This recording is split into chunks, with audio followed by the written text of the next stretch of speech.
Terran stomped forward. His back bent and his arms ached. The box was heavy with the weight of a man. The severed head was long gone to the sun. In his arms lay the weight of Carl.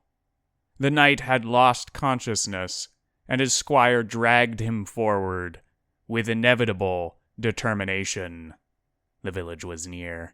Surely someone there would be able to do a better job than a hasty tourniquet done in the dark. He had held the wound through the night, and his torso was covered in his own handprints. He felt shallow breathing on his cheek from the night.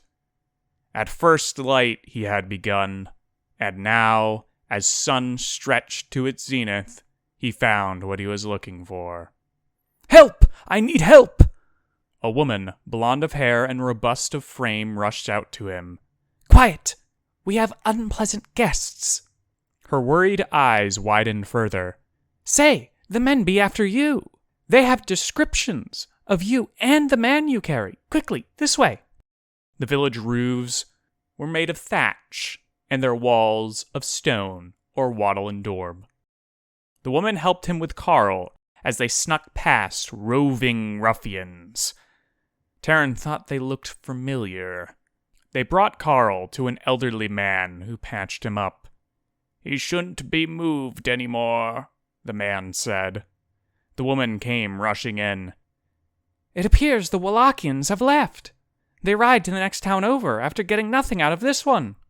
Terran nodded. "I shall leave Sir Carl in your care. I have a task I must do myself." "Boy," came Carl's voice weakly. Terran approached. "My sword. Take it. Take it with you. You may need it." Terran nodded. The horse was old and lame, but it carried the box for him. Going was slow, and made slower by sudden downpours, and the roving Wallachians that visited the roads at night. Terran always managed to barely avoid them as he trekked ever onward. He pushed himself and the horse to tear through mile after mile, through rain to the bridge that would mark him a mere 2 nights away. It had taken him nearly 6 days to reach it. Great torrents of water crashed against the ancient bridge. It creaked. A merchant's cart rumbled precariously over it. Trees jutted threateningly from the murky tumult. One speared the bridge, and the bridge broke like a twig underfoot. The merchant threw his daughter from the cart as Terran sprinted forward. The young woman slipped from the edge of the bridge and barely managed to cling to that edge. Terran slid up to her and dragged her up with one hand. He looked up to see the merchant disappear under the water. For a flash he considered following, but the young woman clung to him. He pulled her to his side of the river. Her eyes were pale brown and her height unusually high for a woman, though Terran still thought of her as short. Her skin was darker than most. He had needed that bridge. It was a week's ride to the next ford. He grit his teeth and started to trudge. "Where are you going?" asked the girl as she followed him. Her voice was quavering. "Winterwort. I need to get my sister rare and unusual medicine." He patted the box. "I see." "What's your name? I'm Terran." "Jezebel." "Where are you from?" Father's from France, mother is Spanish. I'm not really from anywhere." "Shame. I grew up in a village to the northeast of here, not far. If the rain wasn't so bad, you could walk there in a week, I figure. But with my sister's sickness, I've had to travel a lot more. Can't say I'm happy about it. Makes Madeline worry." "Your lover?" "Yes." The woman let out a strange sigh. Terran wondered densely about it. Eventually, the rain stopped, but the trudging didn't. Jezebel sniffled, and Taryn wished his pace wasn't a matter of life and death. He turned when she fell. "I'm sorry, Jezebel. It took long enough to get the medicine, and now the faster I am, the better. If the bridge had remained intact, I would be in Winterwort in a couple days." "The next ford?" The girl looked distressed. That night was a damp one. Jezebel had joined him beneath his cloak for warmth. The weight of Carl's great sword between them did little to cure Taryn of his awkwardness. He slept poorly, but in a manner that left him energized rather than tired. The next day, they came across a box. Jezebel rushed to it, excitedly. It was from her father's cart. "Thank God it's still dry," she gasped. "What is it?" asked Taryn. She showed him. Taryn decided that considering the small band of ruffians who were after him and Carl, that it was good he'd met Jezebel. It was another 5 days to the next ford. They found more of the merchant's belongings, but most had been destroyed in the flood. The ford was also gone. Taryn wanted to scream. His pace quickened, and Jezebel struggled. The horse also floundered, with his sister's food and Jezebel's weapon. Taryn found himself carrying supplies, or Jezebel again and again. A stubborn determination chased him ever forward. The river's sides had flooded, and they were forced to skirt around it. But on the far side of the temporary pond, they found a dam of debris. It was a long trek over the dam. Taryn had to bring the supplies and the horse separately. The sticks cracked and snapped underfoot. In a few places they bobbed. Jezebel followed behind him, stepping where he stepped, so he noticed it first. The twisted, mangled corpse was half buried. "Don't look," he said when they passed. He asked, "Where should your father be buried?" I don't know. I don't have the money to get him to his home. Maybe too much to bring him to a town." Taryn considered. "One day.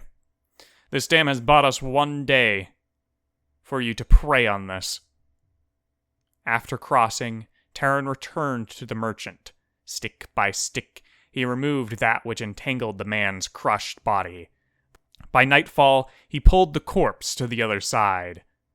The next day, Jezebel said, "I think he is doomed to rest here, for carrion will be done with his corpse by the time I get enough coin to pay to get him back to France."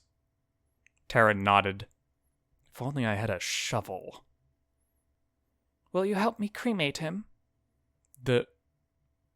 No, that would be best." Jezebel found an urn amongst the dam and stowed some of the ash from the fire last night. They were a week out of the way.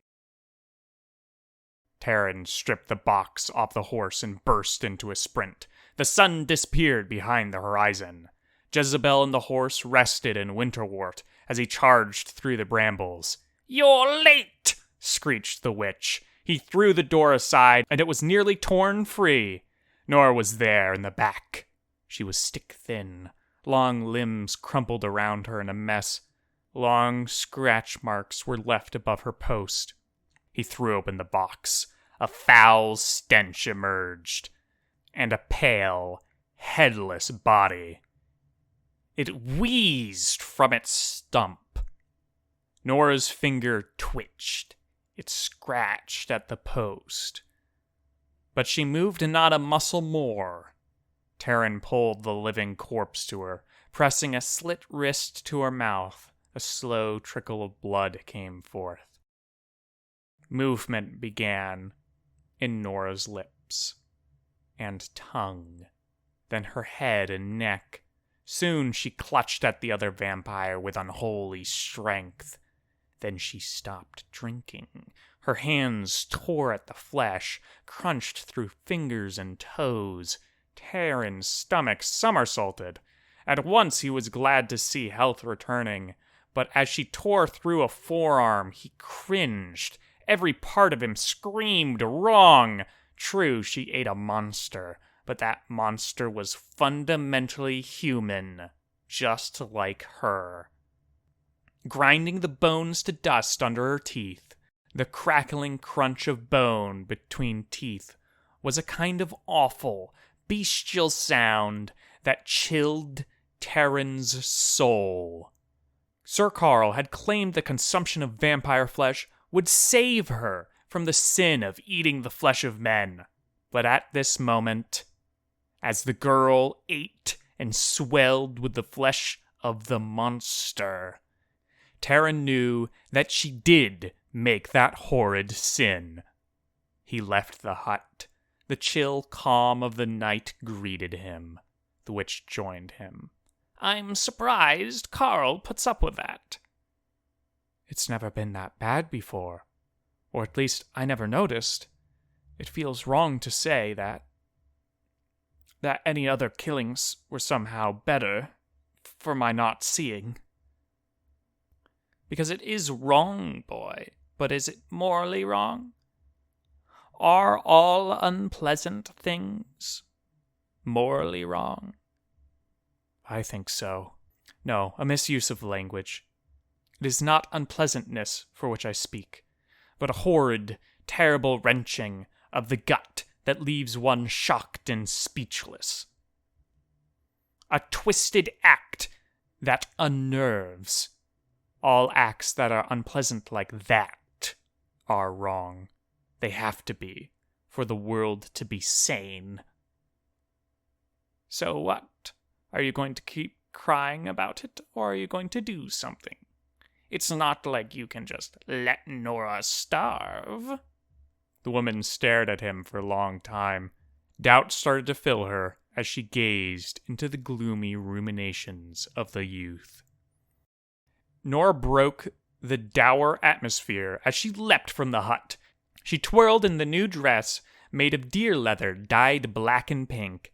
She grinned. "It's wonderful, Vickle." Terran stood. "What are you wearing, young lady?" "It's just a dress. It's wonderful, Vickle." "Only a particular kind of lady would wear a kind of dress like that." "What kind?" You know." Nora looked at him innocently. He stumbled over his words, then gave up. Nora smiled. Vickle cackled as Terran grit his teeth. "You will not—" "Terran!" Jezebel ran into the clearing. "They're here! The Wallachians are here!"